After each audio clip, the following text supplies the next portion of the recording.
বিসমিল্লাহির রহমানির রহিম। আসসালামু আলাইকুম।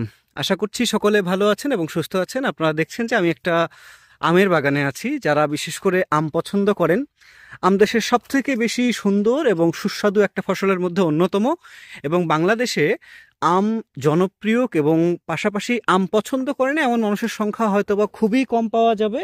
কারণ আম বাংলাদেশের ফলের কিংবা সুস্বাদু ফলের রানী বলা হয়, বাংলাদেশের ফসলের রানী এবং ফলের রানী বলা হয় আমকে। এবং আমি আজকে যে বিষয়টা আপনাদেরকে জানাতে চাই সেটা হচ্ছে, বাংলাদেশে যখন আম চাষ করা হয়, আমের কিন্তু গুণগত মান যাচাই করা হয় একটা আম দেখতে কতটা সুন্দর, পরিষ্কার পরিচ্ছন্ন, তার উপর ভিত্তি করে। এই যে আমগুলো দেখছেন যথেষ্ট পরিষ্কার।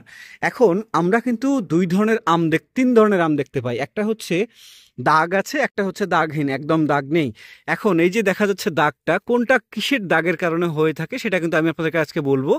এই যে এই দাগটা দেখতে পাচ্ছেন, এইটা কিন্তু ছত্রাকজনিত একটা দাগ, রোগের কারণে এই দাগটা হয়েছে। এটা কিন্তু হালকা দাগ। এটা কিন্তু আম যখন আরেকটু বড় হয়ে যাবে আস্তে আস্তে দাগটা কমতে শুরু করবে, এবং এই পাশাপাশি যদি ছত্রাক নাশক যদি দেওয়া হয় সেক্ষেত্রে কিন্তু এই দাগটা অনেকটাই কমে যাবে। আম বড় হওয়ার সাথে কিছুটা কমবে, পাশাপাশি ছত্রাকনাশক স্প্রে করলে কিছুটা কমে যাবে। এর জন্য আপনারা অবশ্যই ব্যবহার করতে পারেন প্রোপিকোনাজল গ্রুপের ছত্রাকনাশক, যেমন প্রাউড ব্যবহার করতে পারেন। এছাড়া কার্বনডাজিম গ্রুপের ছত্রাকনাশকও আপনারা ব্যবহার করতে পারেন, প্রতি লিটারে 1 গ্রাম করে অথবা 1 থেকে 1.5 গ্রাম করে।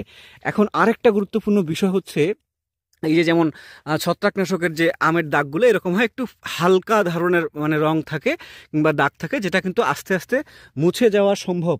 কিন্তু এই যে আমি আপনাদেরকে দেখাতে চাই, একদম গভীর কালো হয়ে যেটা থাকবে এবং ফাটা ফাটা একটা দাগ থাকবে, এই কালোটা কিন্তু মাকড়ের আক্রমণের কারণে হয়েছে।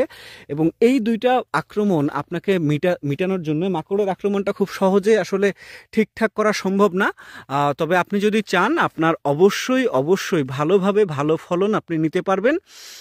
আর সবথেকে গুরুত্বপূর্ণ বিষয় হচ্ছে যে, মাকড়ের যদি আপনার আক্রমণ থাকে সেক্ষেত্রে কিন্তু আপনাকে ব্যবহার করতে হবে 1.8, কথায় আপনাকে 1.8 যেগুলো আপনারা অনেকে নালি ব্যবহার করে থাকেন, এবং নালি সমৃদ্ধ, আবার কেউ তরলও ব্যবহার করে থাকেন। তবে কিছু ক্ষেত্রে নালি ব্যবহার করা ভালো, কিছু ক্ষেত্রে নালি ব্যবহার না করাটাই উত্তম বলে আমার কাছে মনে হয়েছে। তো আপনারা যেটা ভালো মনে হয় সেটা করতে পারবেন। এবং 1.8 সবগুলোই হয় হচ্ছে অ্যাবামেকটিন গ্রুপের। সেক্ষেত্রে আপনার কাছে যদি মনে হয় যে অ্যাবামেকটিন গ্রুপ দিয়ে ভালো কাজ করবে, যেটা তরল, সেটা ব্যবহার করতে পারেন। আবার যদি আপনার কাছে মনে হয় যে না, আমি নালি ব্যবহার করবো, সেক্ষেত্রে আপনি নালি সমৃদ্ধ যেটা অ্যাবামেকটিন থাকে সেটা ব্যবহার করতে পারেন। আরেকটা গুরুত্বপূর্ণ যে বিষয়টা আছে, আপনারা চাইলে সেটা করতে পারেন। আপনার জমিতে আমের সুন্দর পরিচর্যার জন্য অবশ্যই সেচের ব্যবস্থা করেন। অনেক সময় কিন্তু সেচের কমতি থাকার কারণেও এই সমস্যাটা হতে পারে। আপনারা যদি সেচের ব্যবস্থা করেন সঠিকভাবে, তাহলে আপনার আমগুলো কিন্তু দেখতে যথেষ্ট পরিমাণে সুন্দর হবে। এবং আপনি কিন্তু দিন শেষে যখন সুন্দর আমগুলো আপনার কাছে থাকবে, তখন বাজারে কিন্তু ভালো দাম পাবেন। তো এই ছিল আজকের মতো ভিডিও। কে কোন ধরনের আম আপনারা ব্যবহার করবেন, কোন ফসলে কিংবা কোন রোগ হলে কী ব্যবহার করবেন, সেটা আমি আপনাদেরকে দেখালাম। তো আগামী ভিডিও পর্যন্ত ভালো থাকবেন। আসসালামু আলাইকুম।